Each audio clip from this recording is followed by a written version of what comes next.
दुसरीकडे भाजपचे आमदार बबनराव लोणीकरांनी मुख्यमंत्री देवेंद्र फडणवीसांसोबतच उपमुख्यमंत्री एकनाथ शिंदे आणि दुसरे उपमुख्यमंत्री अजित पवारांना निवडणुकीच्या प्रचारात शेतकऱ्यांना दिलेल्या आश्वासनाची आठवण करून दिली। आपण केलेल्या घोषणा सोशल मीडिया टीव्हीच्या माध्यमातून जनतेने पाहिल्यात, त्यामुळे कर्जमाफी कराच अशी आग्रही मागणीही लोणीकर यांनी केली।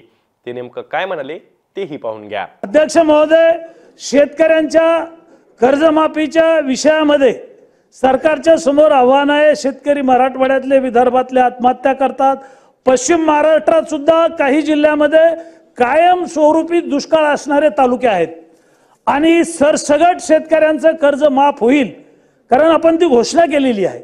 राज्यभरामध्ये मीडियामध्ये, टीव्हीमध्ये, सोशल मीडियामध्ये लोकांनी बघितले आणि महाराष्ट्रातला शेतकरी आता राज्य सरकारकडे आणि विशेष करून देवेंद्रजी फडणवीस आहेत, अजितदादा पवार आहेत, एकनाथराव शिंदे साहेब आहेत की आमचा सातबारा एकदा सरसगट कोरा झाला पाहिजे आणि आमचं कर्ज माफ झालं पाहिजे।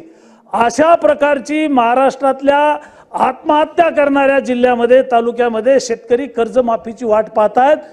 कर्जमाफी शेतकऱ्यांची सरसगट एकदा होणं आवश्यक आहे। अशा प्रकारची आपल्या मार्फत माझी सरकारला नम्र विनंती आहे।